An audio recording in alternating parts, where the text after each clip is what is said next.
So I looked up Boys on the Edge Mm-hmm. on Reddit, and here's the first thing that came up. Is the place for boys on the edge of trying something new. A place for bi-curious boys, femboys, cucks, submissive boys, gooners, dominants, sissies, and peggers to come together. A place for the closeted boys to be turned out and taught to accept themselves. And there's a call to action. Spread the word. Mission accomplished. Is that us? I think we've been doing just that for months now. Spread the word, everybody. Spread the word. Nailed it. Nailed it, dude. Nailed it. Reddit, man. Reddit. I was hoping that we would have like someone out of the people that view our shit, to post something on Reddit. But no. Apparently we're joining the culture already. There's already a Boys on the Edge beforehand, and that's the worst part. Is that it's not the worst part, but it's just it was unexpected that there's a group for bi-curious boys, femboys, cucks, submissive boys. What the fuck are gooners? What's a gooner? You never been with a goon? What the fuck is a gooner? You ever dated a goon? Okay, gooner definition. A stupid or deliberately foolish person? I don't think that's it. Like a lib? Wow. Hey, it's okay, man. He's back. He's back on Twitter.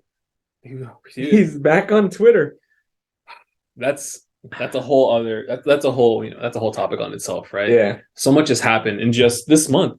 The sale went through. Musk bought on the 4th, right? Yeah, on the 4th, and then like 2 weeks later, he puts a little poll up, and Trump's back on Twitter. He's back on Twitter. What did you just like? I said lib, and you just immediately thought? I just immediately thought about Trump. About how Trump is now back on Twitter. Well, people didn't think that the whole deal was going to go through, right? That was for months, right? For months and months, like there were lawsuits from both sides about why aren't you buying? Why aren't you buying? Or why aren't you buying? Why are you buying? And now, after all of that, Musk finally owns Twitter, fired everybody, almost everybody, it's just bringing on his changes. Yeah, he is. He is. Was it more than a third or half? Or it was.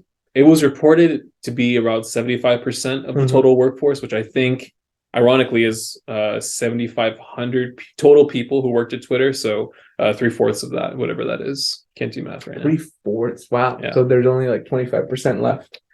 Yeah. Of Twitter. Yeah, and honestly, probably less by this point. Oh, because probably some people are quitting. A lot of them quit. A lot of them just quit straight up because Musk bought. A lot of them quit. A lot of them were just straight up fired.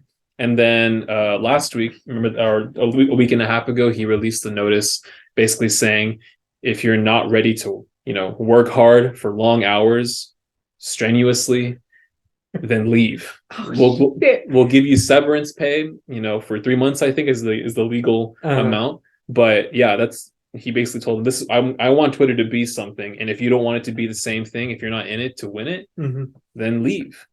And like the narrative around that in terms of the media kept being, like Musk is dangerous because he's trying to turn Twitter into this hellscape of just everybody can say whatever they want anytime they want to anybody. And for that reason alone, it seems like, the media was against him. All the people that quit and were fired were essentially against him. And everyone who stayed, it looks like they're the ones who are at the forefront now. They're at not ground zero. That's the wrong term. They're at level zero, right? They're at the base floor, the ground floor. There we go. The ground floor. That's what I was trying to think of. Yeah. Well, people are mad because I think it's only because of Musk not. Well, number one, he's a billionaire, and they're very picky. Real quick, he apparently lost $100 billion in net worth just this past week from not from Twitter, but from think from Tesla also. But still, you know, the guy's still. Yeah, I'd love to be in that position, right? Yeah. I'd love to be able to just lose 100 billion Yeah. and just be like, well, I'll get it back next week. Yeah, it's like there's always next week. Yeah, it's up and down. You know, it's not like a big thing. He probably knows what's going to happen. But you know, number one, they don't like him because they're very picky. They don't hate billionaires. They're very picky on which billionaire that they like. You know, yeah, because what the last owners of Twitter were billionaires, yeah, right? And obviously, right? Like the owners of Twitter, the CEO of Twitter, they obviously exactly. And in the amount of times I saw people, you know, just regular Twitter users saying, "Is it still? Yeah, it's recording. Don't scare me." Rewind. Just looking at it. So, this is the first time. By the way, before we jump in, we're doing that thing again. Even live, we're still doing it. I thought we were about to just segue into it. We're gonna segue into it, but we just gotta say hi, hello. We're boys on the edge, right? Right? The edge. The right? edge. The edge. We are doing a live recording right now in Anaheim, California. So I read somewhere that we need to ask for subscribers and for people to like our videos. Yes. So, please like our. If you like anything, including that we do, please give this video a like and subscribe and check us out. Did you just go like that? Oh yeah, we gotta subscribe right here. We're gonna insert it right there. Episode 9. Episode 9. We are so close. This is the penultimate episode of season 1. It's been fun, right? You know, it's our little Zoom recording sessions and just talking about political media, celebrities, talking about whatever like whatever comes to mind, and just our opinions on it, right? Most of it unfactual. No. Unfactual. It's just so you know, you got to fact check. Yeah, because we're just you know, we might not even be. It might not be even Elon Musk that owns Twitter now, or is the CEO of Twitter. He might not even own Tesla. I don't know. All I can say is I'm happy that we are doing this on YouTube, as opposed to the former Twitter, where you know we definitely would have been canceled after episode 1. Oh, dude. Yeah, we said the word "bussy" way too many times in the first couple episodes, so we need to. That's the only time we're gonna say that word, "bussy," starting now. All right, let's reel it back into what we were talking about. Yeah. So the whole, you know, the core issue of Elon Musk, Twitter, all that, the whole story, it's free speech. Right. It's a little bit of, you know, billionaires doing what they want, people not being happy with billionaires doing what they want. But you know, this is about Twitter. This is about what Twitter allows you to do, what it wasn't allowing you to do, what they were not canceling, but I guess suspending and terminating people for. Obviously, probably the best example is Trump and other right-wing conservatives. I'm sure, you know, not just right-wing conservatives were taken off Twitter, but you know, that was a good portion of them, right? Yeah. Because of what they said. Yeah. Big portion of it was because of that. Apparently, they you know, they went against some community guidelines, and so it was, you know, you have to be barred for that one. Look, I don't understand why the Taliban can have a Twitter account, but Donald J. Trump cannot have it. Because it's you know, their reasons, of course, that we are just reporting on. We'll give our opinions and actual beliefs on another time, if not this episode. Where a lot of it was focused on January 6th, and before that, the denying the election, just essentially labeling Trump and other people with Trump's values and beliefs, I guess, as dangerous, as enemies and violent entities of society that were not allowed to have a voice. Which I will admit, on its face, I get it, right? Like if somebody was on Twitter and just straight up announcing all the different minorities they're going to go after every week, and they're going to, you know, they're threatening them with actual violence, hell yeah, that person should not be on Twitter. But to the extent that Trump took it, sometimes I can see why he stoked the anger of the woke mob. I just don't get where is the, like you Yeah. said, like the specific thing where Trump said, go out on the streets and Right, harm people. because that's the main argument for, at least for that example, right? The main argument was, did he really entice a mob, or was it just the extremist people of January 6th who ended up just going ahead and doing it? They may have been Trump followers, but that doesn't necessarily mean that Trump told them to go do it. That doesn't necessarily mean that he led the mob there and was like led them in with a charge, right? And I'm sure, I think there's at least a handful of tweets where it's been dissected by the media to say that that's actually what he said. Like, he actually did say, go there and storm the Capitol and capture Nancy Pelosi and poop in her mouth.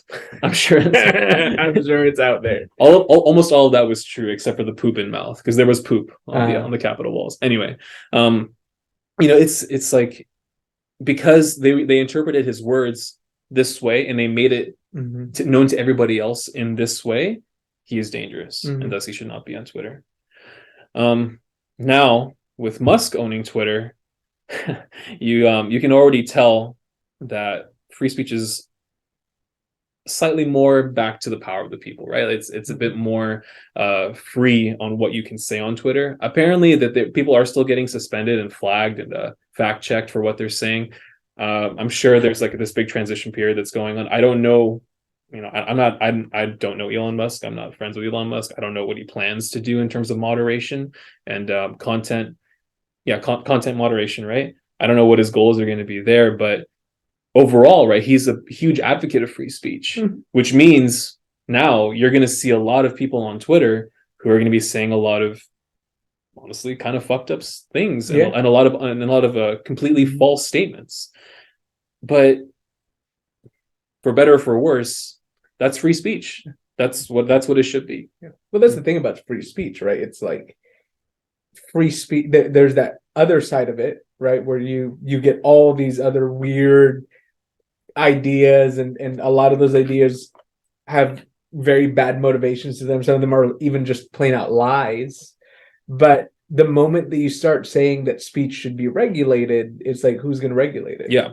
There has, like, you can't escape it. There has to be someone that needs to say what's okay speech and what's not okay speech. And, who's going to say that? Yeah, exactly. Like, who's going to say that? Who's going to say that? Who's going to appoint those people? Because that means the people who appoint those people are in a greater position of power. And who are they? Yeah. Right? Is it the government? Is it some elite class that's hidden? Is it all the people who visited Jeffrey Epstein's island? Like, I was thinking about it when you were talking about how there was Trump inciting violence during January 6th, and how there's some people, or there's a lot of people that believe that he, there was a call that was made from the White House, and it's like this whole conspiracy, right? And it's those same people that deny that there was a conspiracy that's connected with liberal politicians, right? Yeah. And so again, it's like pick and choose people pick and choose what they want to support, right? It's not the principle, it's who they support, right? Yeah. That's why some people like billionaires, but at the same time hate Elon Musk and like their own specific set of billionaires. It's who they support and what they support, right? Because this goes way beyond just political issues, or like the issues of do you deny the 2020 election was stolen or not? This goes into so many, I guess not new age topics that we talk about, like hate crimes, for example, like hate speech. Man, I want to get into this, but I don't want to like focus on one thing, right? Yeah. Basically this goes beyond politics. This goes beyond just the people. It goes into your values, and what values do the people who essentially control these platforms and the spread of news, what values do they want? What values do they want us to see, and what do they want us to not see? Well, that's the thing, right? Hate speech laws are, it's, again, like I don't. This is going to be very controversial. I don't like hate speech laws. Because what can be considered hate speech now was not considered hate speech years ago, and it won't be considered hate speech 10 years from now, right? There's going to be things that we're saying that are okay now that oh shoot. Can I try to narrow that down with you? So, because this is how I feel about it. I also don't like hate speech laws, not because they keep people from, calling out the N-word to every black person they see, or, being a Holocaust denier in front of every Jew that they find. But you said that with a little bit of stank. Very there's no stank. I didn't say Jew. I said Jew. Very gentle Jew. Gentle Jew. Yeah. Okay. I lost my train of thought. Oh yeah. It's of course like people should not be doing those things. Uh-huh. But the second you try to moderate what anyone says, like we were talking about earlier, that gives you a power to be able to control what they say in general. Because you can't write up a law controlling what hate speech someone can say without also saying that now you can control what everything that they say. Yeah, it's a slippery slope. Like that. It's a. I think it's a popular topic on from right wingers and from conservatives to say that what liberals are trying to do now in this country all started from a very slippery slope. And when liberals heard that, they would say, oh, that's just like, you're exaggerating. Like, it's not a slippery slope. It's not going to get worse. It's like, we know the boundaries. We know what we want to control. There should be no control, but we know what we want to control. It's not going to get worse from here. But it kind of did. Yeah. But it kind of did. It does. Now it's if you don't believe that a man can get pregnant, Brian, you're a bigot. If you don't believe that a woman can have a penis, you're a bigot. And that's the thing, right? It's that there's control over what you say, and there's this big group that has a big control right now over what a lot of people should be saying and should believe about a certain topic. Yeah, right? and that's one of the things that I guess I didn't want to get into just yet, but it's a perfect example. It's a perfect example of taking something that, something as simple as biology that people have believed in for hundreds, thousands of years, I guess, generally, and now flipping it on its head and turning it into something brand new and saying something that goes against the brand new guidelines that now makes you into a bigot and a dangerous person, a violent person that needs to be silenced. Likewise, like I was saying before in another example, if you deny the results of the 2020 election, if you even so much as say that there was a little bit of cheating in the 2020 election, whether by state or on a federal, countrywide level, you're a dangerous person. You're inciting others with just by saying that you deny the results, or you are skeptical. If you're skeptical of the results, you're a dangerous person. And somehow, right, that goes that just saying I'm skeptical of the 2020 election, that goes all the way to you being directly responsible for the riot on January 6th. Because you said that you're skeptical about it. It apparently pushed some psychopaths or some crazy people on January 6th to jump the fence and storm the Capitol. Okay, like let's yeah, definitely. I obviously don't want people to incite violence, right? Yeah, exactly. But also at the same time, it's like that wasn't the only time that there was a political decision that was made or something that was political and there was violence that happened. It's like there were riots in Ferguson, right? There were riots when the Kyle Rittenhouse case came out. There were riots for George Floyd. Yeah, there were riots for George Floyd. Right? I don't remember any specific examples, but there may have been less than peaceful protests for mask mandates, whether for or against. I bet. Yeah. But and so because you went on Twitter or Facebook or whatever and said you should wear a mask, let's say this is back in 2020, you should wear a mask. Anyone else who doesn't wear a mask is directly responsible for, or actually no, let's just say you should wear a mask. It helps keep you safe. It helps help other people not get sick. That's like, well, we can get into that, but I don't really want to in terms of like the biological facts about that. But let's say you said that, and so that incites someone else who's also a pro-masker to then see other anti-maskers, people who don't want to wear a mask, don't want to get vaccinated, and push violence on those people, like force them to wear masks violently. Mhm. That doesn't make any sense. Yeah. Like that's that person's decision, and just because you matched up on these particular beliefs or values, that doesn't make you directly responsible. Yeah. Yeah. And that's, I mean, that whole, because you believe one thing, and then there was this other completely unrelated thing that happened that has very like overlapping, not even similar, not even the same, but just overlapping things that you believe. It's like, oh, you're part of the problem, right? Like Colorado, when it happened in Colorado, right? Like, after, and by the way, just very tragic what happened, in the shooting in Colorado. By the way, did you see the fucking photo of the dude that they laid it on that dude though? You don't know his name, right? I don't know his Okay. name. Oh, I know his name. We're not going to say it. I think that's something. Fuckface McGee. Fuckface McGee. Yeah. There's photos that just went out right now, and they beat him. They should have beat him more. Yeah. If you guys don't know, so essentially a combat veteran of over a decade, I think, was there with his family. The shooter comes in, starts shooting. This guy tackles him to the ground, and just one-on-one overpowers him, starts beating him bloody with his own gun, and according to the reports, started asking other patrons for help. And they were there for a drag show. A drag queen came over and apparently stomped on the guy with her heels. Nice. Yeah, that's it. That's how you do it.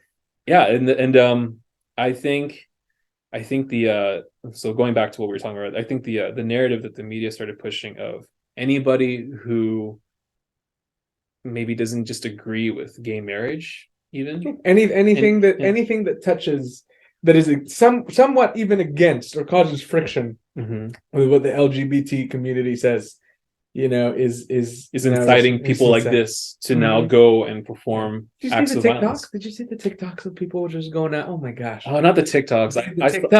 I saw many. Oh. I'm not on Twitter. You're on Twitter, but we won't say your. I don't go on Twitter all that much, but right. I don't. I mean, I look at it. I see one post, and it's like, oh. Anyway, this is what happens in America because everybody hates the gays. Like. Supposedly, right? Supposedly, anyway, what was I gonna say? Oh yeah, so I'm not on Twitter. I'm just on Instagram. Mr. Brightside, you should follow me. Just right here. He's gonna pop at Mr._Brightside, but the first I is a Y because it's Brian, obviously.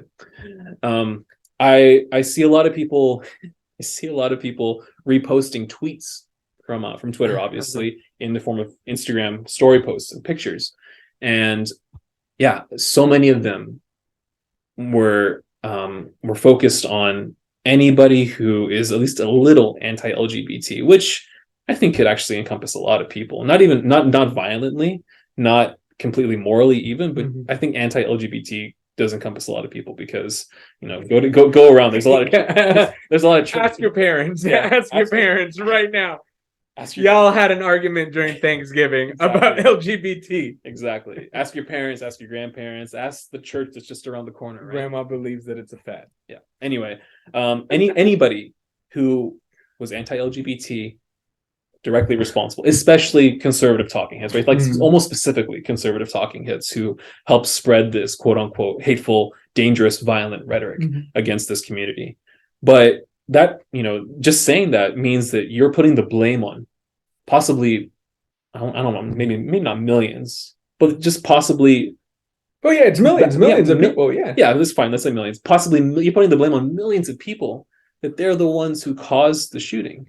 When, and specifically, I saw people specifically targeting Ron DeSantis, the governor of Florida, Glenn Youngkin, I think that's his name, the governor of West Virginia. I don't remember. But these governors essentially passed laws just this year to help stop the transitioning of children, which is itself an entirely different topic. But that itself is anti-LGBT in the view of the left.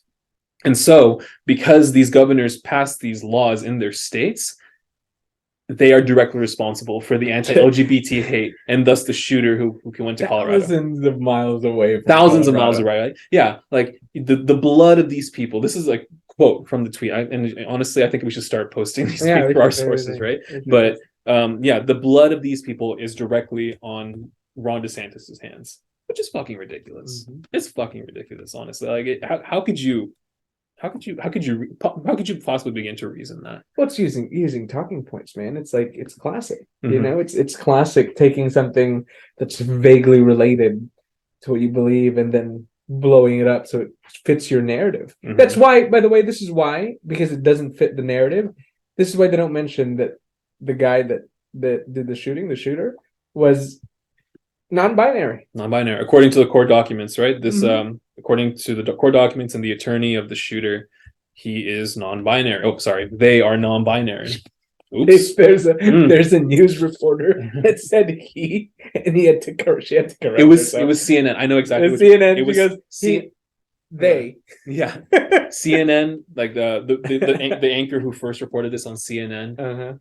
Like, she had her whole panel to talk about it. They were baffled, like they for a good minute or so. But then the first guy who talked in that panel began to immediately say, essentially he said, they're just claiming non-binary to get a lighter sentence, to get more sympathy from the court, which, by the way, is fucking stupid. The guy went in there and shot 5 people and injured so many others.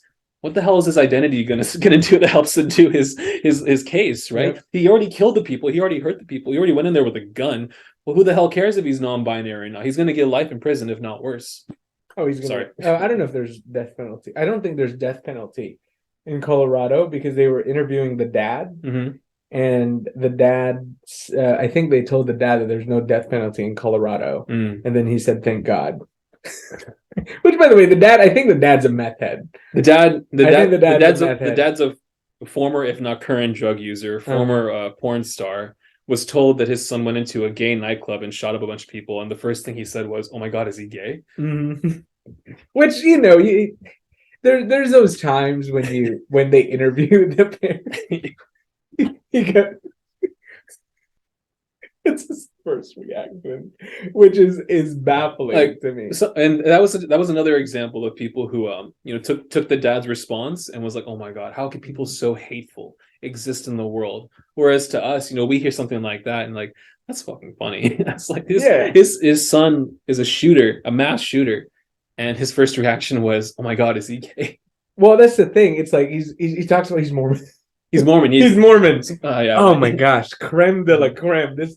And that's the worst part, is that they leave out the parts that don't fit the narrative. Yeah. Right? Yeah. They leave out the parts that don't fit the narrative. So and it's yeah, sorry, go. No, it's the whole story of how white cis males have been trying to indoctrinate us into believing that the LGBT community aren't people. And so we should shoot that they don't exist. That they don't exist. And the thing is, this person was not binary.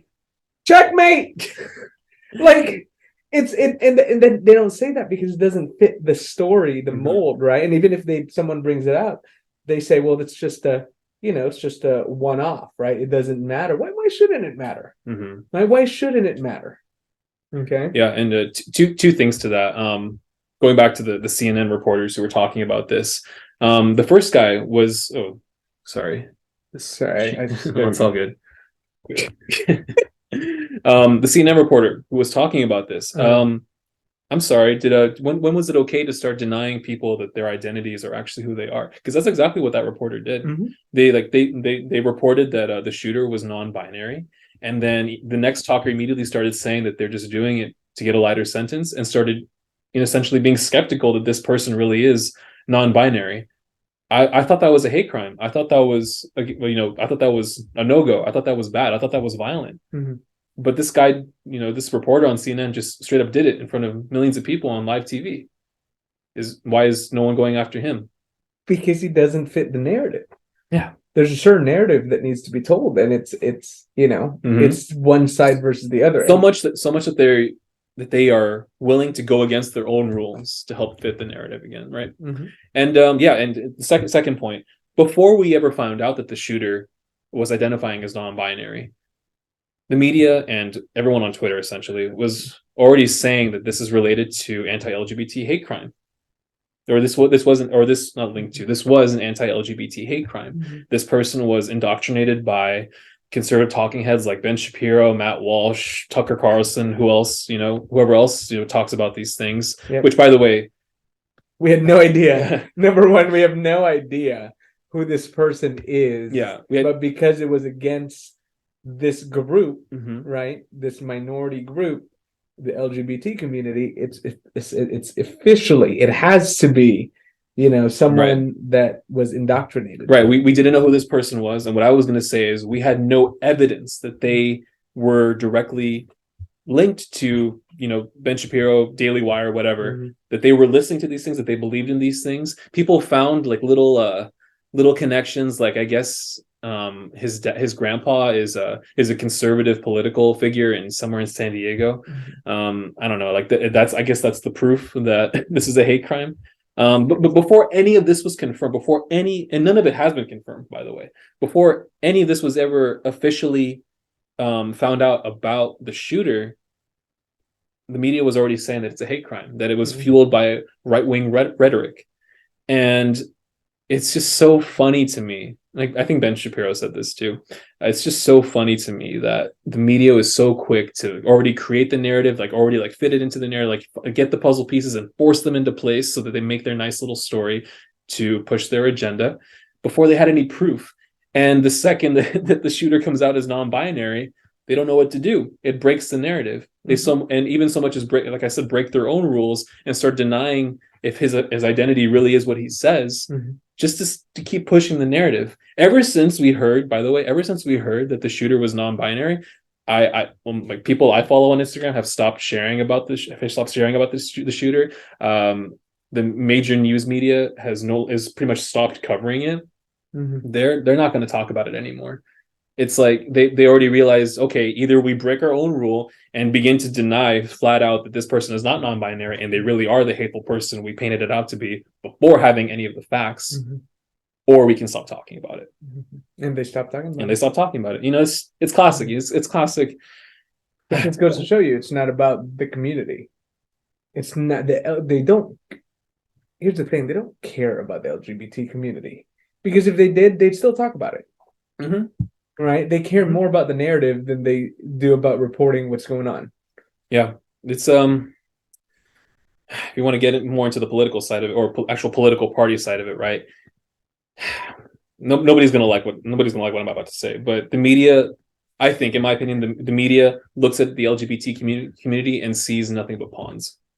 They see nothing but talking points and steps to further their agenda and further the values of the party that is in charge of media, which we can all kind of. Well, it's very left leaning. Like it's very left leaning. Yeah, it's very left leaning. Like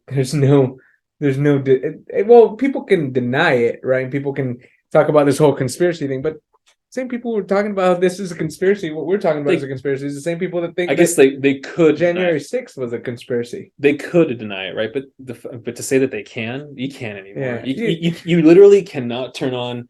I've tried. Like I told NJ for the last 2 months, I've tried very hard to listen to both sides of the political arguments and media and coverage of all that, and I see it very clearly that major news media like CNN, CBS, NBC, they're very much left leaning, and you just can't say it. You can't deny it anymore. You really can't. Like spend 1 day looking at all the stories that are pushed on at least one of these channels.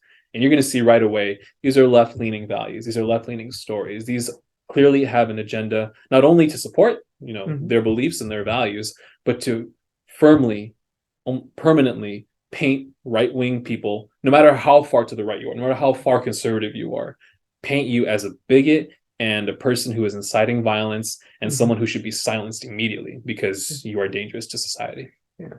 Yeah. You remember that when COVID was really big and CNN took one of Joe Rogan's one of his videos, how he said he tried out this like cocktail of did he try ivermectin? Yeah, it's ivermectin. Yeah, he tried it out, right? He tried it out, which by the way was prescribed to him by a doctor. Did you know that? They left that out, that the doctor that he saw prescribed him ivermectin. Mm-hmm. because it's been used for people. Mm-hmm. Man, they had this whole like, oh, it's for horses. It's horse medicine. It's horse medicine. I think it officially is horse medicine. It's officially horse medicine. Yeah. We can use it like it was prescribed by a doctor. Yeah. You know. Admittedly, that was 2020, right? That was reported like whenever that story probably happened in like late 2020. Yeah. So excuse me. They it's interesting because they showed a video of him saying that, and the filter that they used made him look really sick. like really sick. And you compare the video side by side, it's like obviously a filter. You know, and it was just so fascinating how CNN that was this whole story. That itself was the sort of a slippery slope about Joe Rogan, because before then, you could look at his stuff on Instagram and there would be no fact check little exclamation points or like COVID fact check things on his episodes. Now you go on if you have Spotify, like just go on Joe Rogan Experience, his little page where all of his episodes are. Pretty much all of them have like COVID-19 warning, fact check, like little warnings. And I don't remember. I listened to Joe Rogan a little bit. I to be honest, I just started because I'm kind of curious what he has to say about recent things that have happened. I'm willing to bet a lot of those, even if he just like mentions COVID, even if he just mentions how he stopped wearing a mask in 2021 or something like that. It's like the second he mentions COVID, I bet they put one of those things on there just because you don't have to listen to the episode to see the little check that says this possibly has false information. This possibly has contradicting information to what our health officials have said. It's all part of that. Like I said, like not this in this case, not silencing, but labeling someone as completely false and not what's the word? Not a substantial source. Like not someone you should listen to. Essentially, someone you should avoid because they just tell you the wrong things. How easy did we just kind of bend over and say, all right, you can take the reins on this one when COVID happened? Yeah, I was going to say, admittedly, in 2020, 2021, I was still very much left-leaning. It's interesting because it's like we have, the left side of the spectrum is a very big distrust of big companies until it came to pharmaceutical companies. They're like, oh yeah, inject it. I know it hasn't been a thing. It hasn't been tested for, which by the way, we're still gonna get fact checked. I'm curious to see how fast it happens. Actually, it's fact check right there. You're looking at the video right now. There's a little red thing that pops up on YouTube, right? It's gonna be like right below, like right below. There's gonna be undoubtedly a COVID-19 like warning, like fact check thing. I hope it pops up right. No, it's gonna be below the video. It's not gonna be in the actual video. Right there. Yeah, so it was interesting because when it happened, when it happened, it was everybody who was on the other side was like, of course things should be checked by the FDA, right? Everything should be checked by the FDA. And they had this big trust on the government side of things, but then when COVID came, it doesn't matter. Yeah, doesn't matter. Let's just push it through people, and anybody that doesn't get it needs to be ostracized. Which I think this is the very first time, at least in the 27 years that I've been alive, where that was the thing. Where if you didn't want to take something to put in your body, you were ostracized for it. It's because we've never been through anything like that, right? We've never been through a pandemic, which we're not COVID deniers. Like obviously COVID is real. Obviously the people who died horribly from it, and it was mostly like a lot of older people, right, who died mostly from it. But there was definitely a point in time where we thought like certain variants were affecting younger people, even people who were already vaccinated, like they could still get reinfected, which is it's true, right? It's just it's at this point, I think we can all agree at this point, it's like a worse flu. And every year, you need a new flu shot. And if you don't get it, it's more likely you're still going to get the flu. But the problem there was nobody was telling us before 2020, right? Nobody was telling us that if you don't get the flu shot, you're wrong. You're killing people. You're a bad person. You are an indictment. Just a plague to society. Yeah, exactly. A plague on society that is, not only pushing disease, but pushing false narratives and just untrue things on people who don't deserve it. That was the story. That's what was interesting to me, is the force to make people take something. I think this is the first time where I've ever seen it, where it was like, you got to take this, or else if you don't, you're killing people. Yeah. And that was so interesting to see, because it's so easy to say that and play on the emotions of people, which I'm especially if you had someone that passed away because of COVID, like that's easy to say, but it's at the end of on the other side of it, it's like, I know this might seem very harsh to say, but it's like, just because you had that experience doesn't mean you can make policy out of it. Yeah. And I if it's okay, I think it's important for me, at least. I want to be able to say how I kind of went through it and how I feel, but just because I want to lay it out. I want to make a public record too, because just I'm scared. I don't want to get canceled. I just want to give my public experience on it. NJ's less scared of it. I'm not, like I'm vaccinated. Like I have my card. I have my card right here. You do really? I have my card. I have my passport. I'm ready to go, man. This man lost his ID, I don't know how many years ago, and is still not gotten his ID renewed. COVID vaccination record card.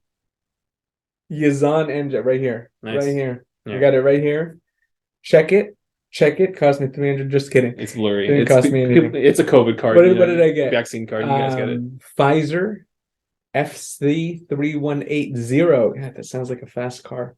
FC3182. Oh, I got the 8182. We got the upgrade. I also got Pfizer for my two doses, and then I had Moderna for my boost, and I immediately got horribly sick. Well, I'm not an anti-vaxxer. Neither of us are anti-vaxxers. But for me, at least personally, I did see, and it was my experience through COVID. Not to get too detailed about it, it was my experience through COVID that we really did need to be masking, and those who could get vaccinated should get vaccinated. My family, again, not to get too personal, was greatly affected by COVID.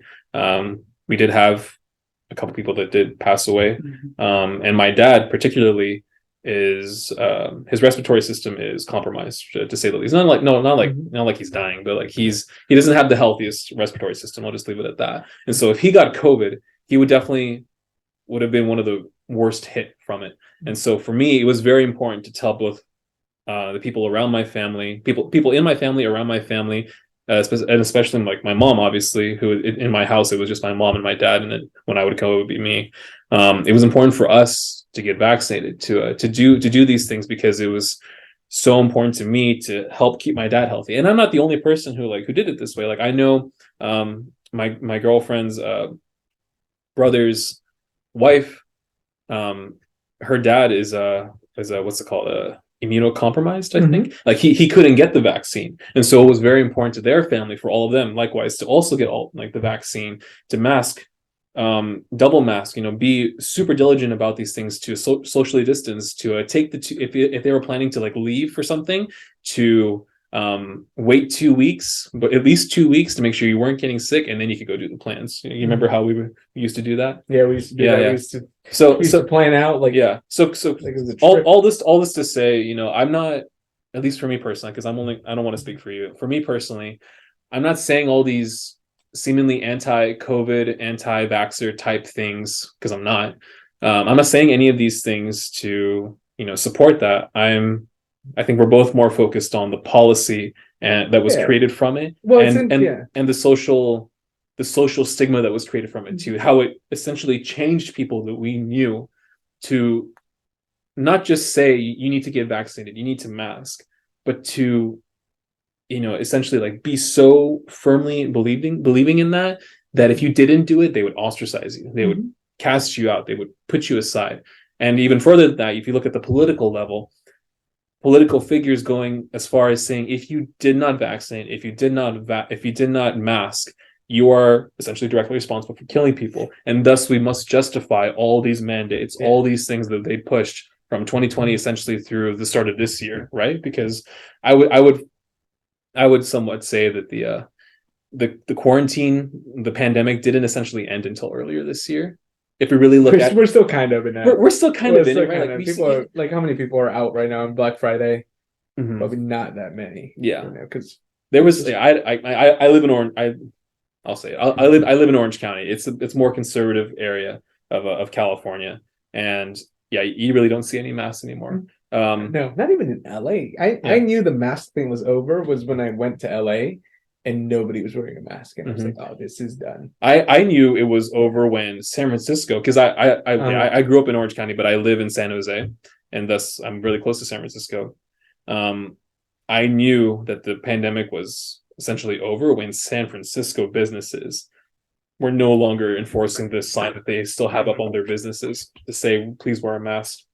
I'm sorry, I keep my bad. Well, San Francisco, like the Bay Area, was one of the first ones to close down. I remember the Bay Area is as liberal as it gets. Well, I did not know that until I moved there 2 years ago. But yeah, Bay Area, Silicon Valley, that whole part of California is as liberal as it gets. Like California is blue, but San Francisco is like really blue, deep ocean Gatorade iceberg blue. Really, like the blue on the LGBT flag.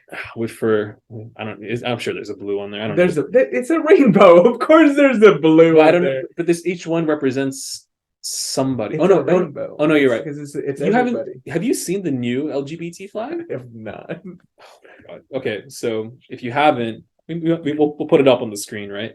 When we edit this. Why does it have the yeah so what? it has the black stripe, the brown stripe, the little circle, the yellow triangle. That the right side of it used to be the LGBT flag. It was just a rainbow. That's fascinating. Yeah, but now all of this is supposed to encompass people of color. Trans people is the white, pink, blue. Who's I think the purple circle? Who the hell? I don't know. Barney. Like, wait. There's a meaning to this. Is the purple circle? Who's the purple circle? I don't know. That's so interesting. Circle. Yeah. So it was clear to tell earlier this year when the pandemic was essentially over and people were phasing it out.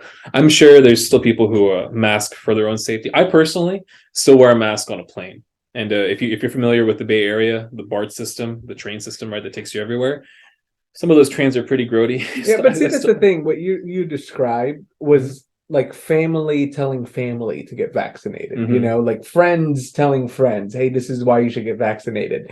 You deciding. I don't know why someone thousands of miles away in Washington should tell me that I should get vaccinated. You know, why? Why was there so much push? And to say that I was responsible. Well, number one, I'm vaccinated because I chose to be vaccinated, right? But, you know, I don't think anybody that didn't get vaccinated was responsible for, you know, someone that I was close to passing away because of COVID. Yeah. And like, remember when we really thought that even just like open air, like walking past someone quickly, like running on a trail, that like you could catch COVID like through that simple interaction, or just by walking throughout, you know, your neighborhood, even though there's nobody around you. Apparently COVID was still at that time we thought COVID was still easily transmissible through just open air. I forgot where I was going with this. Shoot. Oh yeah, using all those things to further kind of scare us into thinking like, oh, we really need to keep pushing masking and vaccination. You know, like it was just an interesting experience watching and hearing it change as we went through 2020 and 2021. The more we learned about it, which actually I don't have a lot of evidence to back this up, but I think we did know more about it earlier than the government and the media let on. Yeah. But because of this, the people being scared that their loved ones were going to get sick, that they were going to get sick, that they were going to pass it on to people that they did not want to get sick, right? Just by that simple grasping of their fear, you were able to control what they thought and what they and what to do. We gave up easily, man. Like we as a country, we literally gave so much power. Which to a certain group. I'm sure for a second it felt like the right thing to do, right? But then the further we got along with it, the more like there's that old saying, right? Like the second you give them power, or it's easy yeah, it's easy to give them power. It's way harder to take it away. Yeah. Once you give it to them, like they have it for always, which thankfully they do. Imagine if we were still like double masking, social distancing, like we wouldn't be able to do things like this without, even in certain countries, being arrested for just being in a room this small and sitting 3 feet from each other. Yeah. Imagine if we were still in that state. That'd be scary. Yeah. That would have been bad. And I know in the Philippines they had to have like cards. If you were over a certain age or something, you had to have a card to leave at a certain time of the day. Yeah. So fascinating, and the thing is, it's not even because I've talked to some people about this, about these mandates and the push to make people do something, and how it's essentially, I really believe that it's a road to a totalitarian state. It's little by little, which of course, to anybody who's, I guess, not familiar with how we think and who we are, like it sounds like a huge exaggeration, right? But it sounds like a huge leap in logic to think like, oh, like we wore a mask, thus we're going to be a totalitarian state within the next year. Yeah, but right? Dude, I mean, if you think about 20 years ago, if we had a SARS epidemic, right?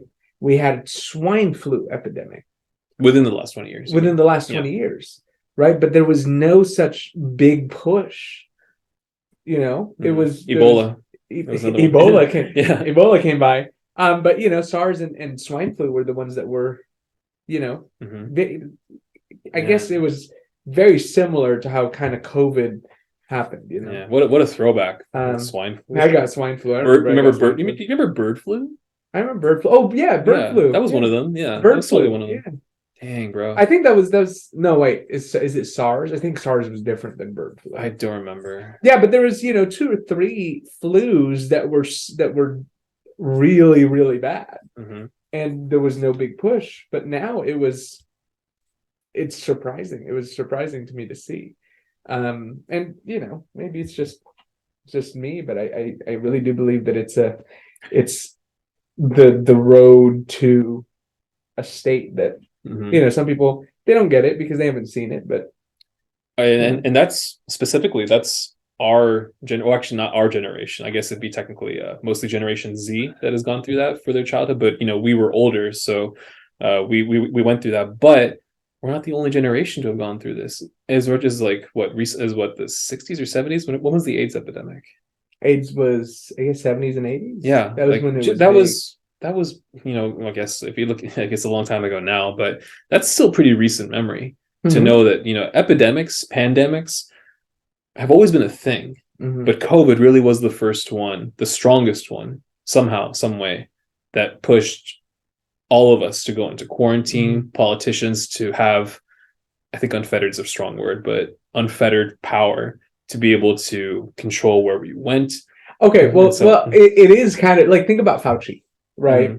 What is Fauci doing right now? He's still in government. No, his last day was this week. Was his last day? For a year after the pandemic ended, he still held power. Why? I don't know. Like that is I am curious. Like, why? Held power in what? He still made decisions. He still got, he still had some clout in government on what was policy, what wasn't policy. Yeah, funny enough that he retired, I guess, or he finished whatever. Like he's not in his position anymore. He just finished this past week, but he's been around for a while. Like people think Fauci kind of just showed up. Like he's been around for decades. Yeah, he's been in the government for decades, but he didn't just show up.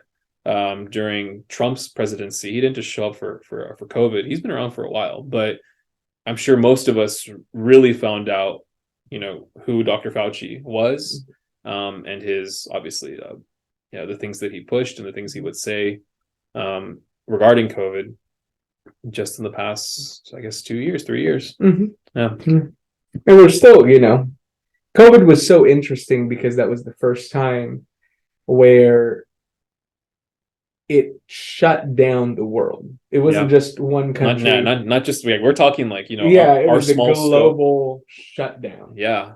Yeah. It was globally shut down, and it was interesting because I was in Paris when it first happened, and I don't know. I was in England when it shut down. You're I in was Europe in in I was in general. Yeah. Europe. I was Yeah. in Europe, but I was in England specifically because Paris already shut down first, Hmm. and then people in England just wouldn't believe it.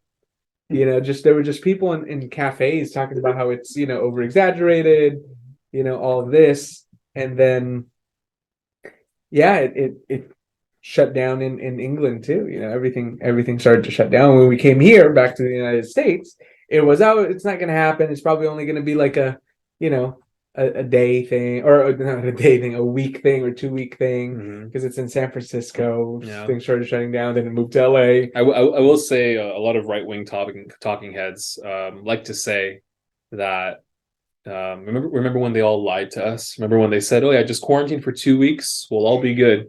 Yeah, just a couple more weeks, guys. We'll all be fine, and then shut down Yeah, and then all it of it. shut down. Yeah, Yep. it's funny. We're talking a lot about COVID. This was thought to be a huge point or a huge reason for certain voting tendencies in the most recent midterms, at least from the right wing side of it. They really did think that people would remember and would be a little bit vindictive when it came to the midterm elections, as it pertained to keeping those who were in power during COVID. Were they going to get voted out, or were they going to get supported? And obviously, you could probably guess, but a lot of those leaders who were voted into power, or like practiced their power during COVID, in terms of shutdowns, mandates, were Democrats, or at least left-leaning politicians. And so the idea was, or at least one of the ideas, that people, regular voting citizens, now were going to remember what they quote unquote did to us in terms of shutdowns and everything. In this past midterms, they were going to use the power of the vote to get them out, and thus replace a lot of Democratic House members and Senate members with GOP, Republican conservative members. That was one of the reasons, right? There's like, I could think of maybe two or three other main things that was thought to be the reason for a so-called red wave that was going to happen. Talking heads like Ben Shapiro, Matt Walsh again were really predicting, like they really did think a red wave was going to happen. They really did think the GOP was going to take over the House of Representatives by at least 20 or 30 seats, which they did take over, but I think they only have a +5 majority right now. It's not that And big of a majority that they thought they were going to have. and They won, but not as they won, but yeah. not as much. Yeah, and they didn't win the Senate. They did not. Yeah. The Democratic Party held control of the Senate for at least 2 more years. And yeah, so that was going to be supposedly one of the main reasons for, like I said, a supposed red wave that was going to happen in the midterms, but that didn't. Now, like now we're entering a post-pandemic phase of our country. Ironically, or funny enough, midway through a presidency, midway through a presidential midterm or a presidential term. Now, let's see how the next 2 years go, right? Because like everything we've talked about today, in terms of free speech, the handling of COVID, frankly, like how people exercise their power, not just politicians, how people in general exercise their power of words and speech to push their agendas and push their values and beliefs on others because they think it's the correct thing to do. Yeah, let's see how the next 2 years go now. It's going to be very interesting. Obviously, Trump just recently announced that he's going to run again. Biden supposedly is going to run again, but hopefully, at least hopefully people that are watch our show, hopefully you're watching Biden. Hopefully you're watching him just like try to be a president, try to just talk. Yeah, I don't think he's going to make it to 2024. I don't know. Yeah, I don't know. I don't know. I don't know if it's just. That's the thing. It's.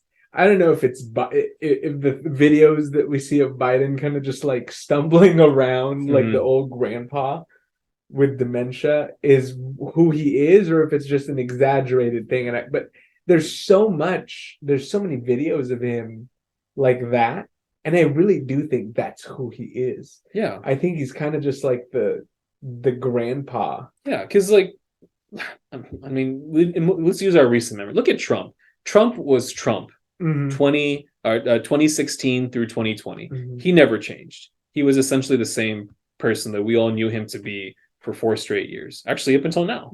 Biden, he looked, I would argue at least a little bit that he looked, conscious and like and able to put words together without stumbling like I just did fairly well. But over the last 2 years, like I watch him talk, I watch him just walk and be, exist. And yeah, he just doesn't look like he's all there most of the time. I really feel like he's just not cut out. He just turned 80, by the way. He is the first octogenarian to hold a position in government. And frankly, I find that ridiculous. He's 80. He's 80. He just turned 80 this past week. It's pretty fucking ridiculous that we have an 80-year-old in a position of power in our government. Yeah. Anyway, yeah, it's clear to me that he does not seem fit to be our president anymore.